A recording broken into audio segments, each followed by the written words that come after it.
Olá e bem-vindos! Hoje é segunda-feira, 5 de janeiro de 2026, e a gente está mergulhando num cenário de mercado que, olha, parece roteiro de filme. De um lado do mundo, uma euforia com tecnologia que a gente nunca viu.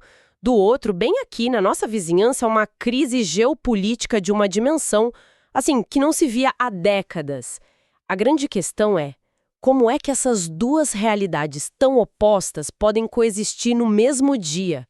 Essa é a pergunta de $1 milhão. O mercado tá completamente rachado, né? Na Ásia, a gente vê um super ciclo de inteligência artificial levando as bolsas assim para a estratosfera. Aí, aqui nas Américas, a gente acorda com a notícia de uma intervenção militar dos Estados Unidos na Venezuela. São dois mundos, sabe?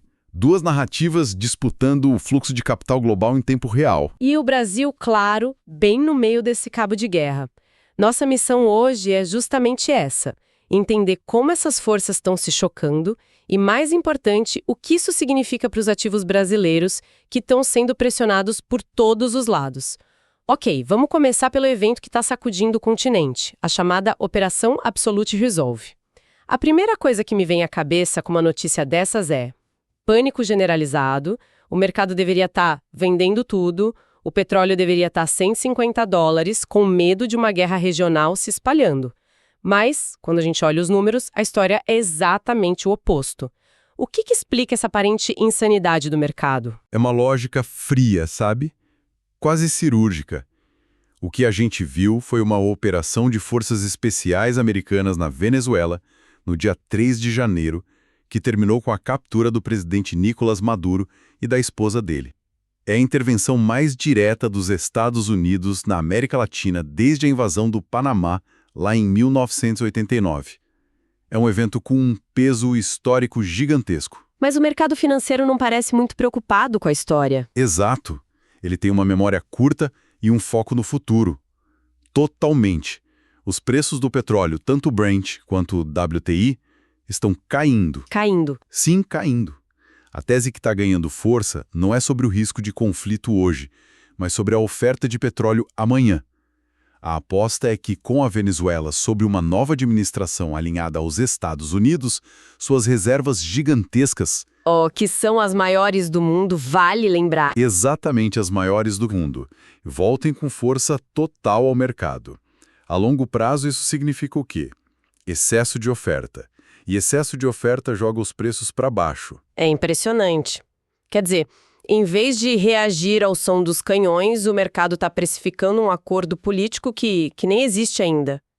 É o cúmulo da antecipação. E se o dinheiro está saindo do petróleo, ele precisa ir para algum lugar. Para onde ele correu? Para o lugar mais óbvio nesse contexto. A gente viu uma rotação setorial clássica, direto para as ações de defesa.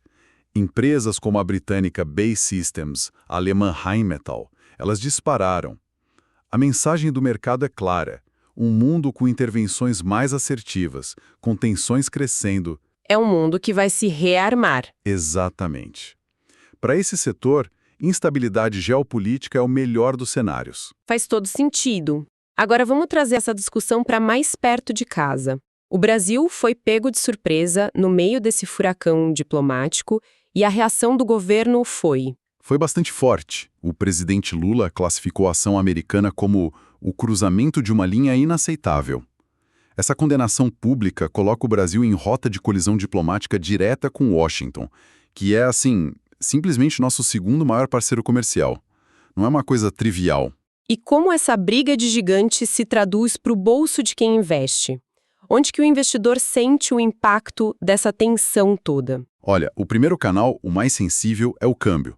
O nosso real, o BRL, ele acaba funcionando como uma válvula de escape para o estresse político na região.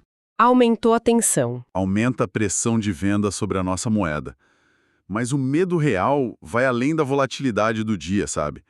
O Brasil é muito atrativo para o capital estrangeiro por causa dos nossos juros altos. O famoso carry trade. Exato. O medo é que esse investidor estrangeiro que hoje traz dólar para cá para aproveitar nossos juros, o que é quase como deixar o dinheiro rendendo numa poupança de altíssimo rendimento global, decida que o risco político de um Brasil diplomaticamente isolado não vale mais a pena. E aí ele vai embora. E se ele começa a levar o dinheiro embora, a pressão de alta no dólar e nos juros futuros pode ser, assim, enorme. É impressionante como o capital é seletivo. Enquanto aqui nas Américas a gente discute tanques, sanções, diplomatas, o dinheiro que está na Ásia parece viver num universo paralelo, completamente imune a tudo isso. O que está acontecendo por lá que é tão poderoso a ponto de ignorar uma crise dessa magnitude? Ignorar é pouco. Parece que eles estão em outro planeta. Os principais índices asiáticos, como o Nikkei do Japão, o Kospi da Coreia do Sul, não apenas subiram, eles registraram máximas de vários anos, algumas até históricas. Uau! E o motor dessa festa toda tem nome e sobrenome: inteligência artificial. A demanda por semicondutores e tudo que é relacionado a IA parece, no momento, infinita. Isso é fascinante, porque mostra que não é só um otimismo vago com tecnologia. O mercado está sendo cirúrgico, apostando em empresas muito específicas da cadeia de produção.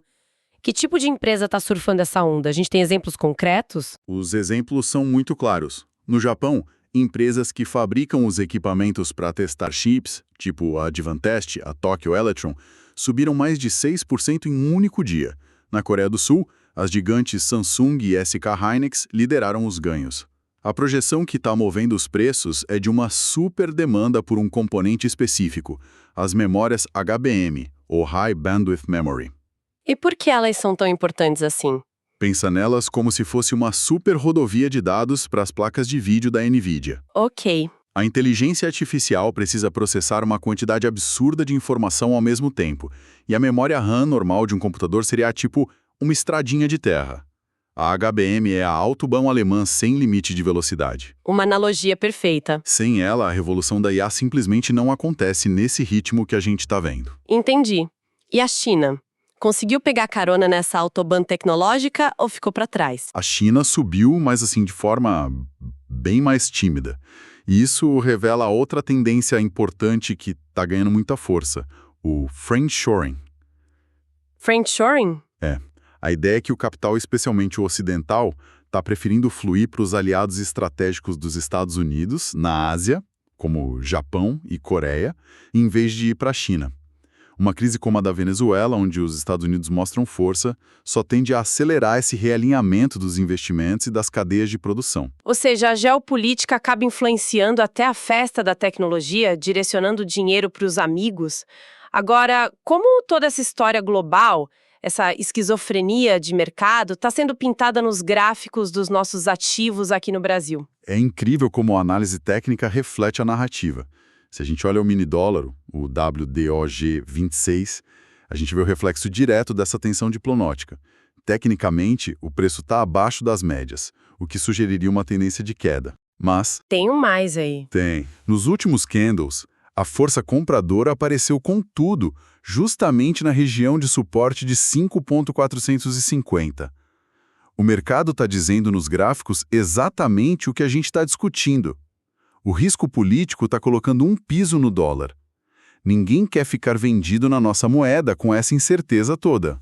Então, a análise técnica está contando a história política.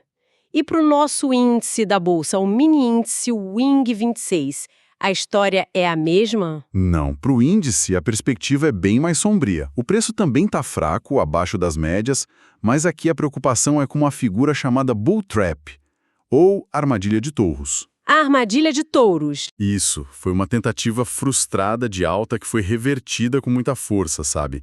Deixou muitos comprados numa posição bem ruim. O viés para a abertura é de venda. A perda do suporte de 162.700 pontos pode acelerar a queda, porque o índice sofre duplamente, com a tensão política e com a queda do petróleo, que pesa muito nas ações da Petrobras. Temos então um cabo de guerra perfeito. De um lado, a geopolítica pressionando nossos ativos. Do outro, a euforia com a IA puxando o mundo para cima. Mas o mais irônico é que talvez um evento alimente o outro, certo? Se a tese do mercado sobre a Venezuela estiver correta, a gente vai ter petróleo mais barato no longo prazo. E quem se beneficia de energia mais barata? Justamente o setor de tecnologia que precisa de data centers funcionando a todo vapor. Exatamente. É um ciclo que pode se retroalimentar de uma forma perversa para a gente. E nesse cenário, os dados econômicos do dia ganham peso ainda maior. Hoje, o fiel da balança, o evento que pode decidir essa briga, é a divulgação do ISM Manufacturing PMI dos Estados Unidos ao meio-dia, horário de Brasília. O ISM. Isso. Esse número mede a saúde da indústria americana e pode ditar o humor do mercado global. E quais são os cenários que estão na mesa? O que o mercado está esperando? O consenso é de 48,3, que ainda indica a contração, né? Com base nisso, a gente tem 3 possibilidades. Primeiro, um número muito fraco, abaixo de 47,0. Isso acenderia o alerta de recessão nos Estados Unidos, o que seria ruim para as bolsas em geral. Ok. Segundo, um número em linha com o esperado.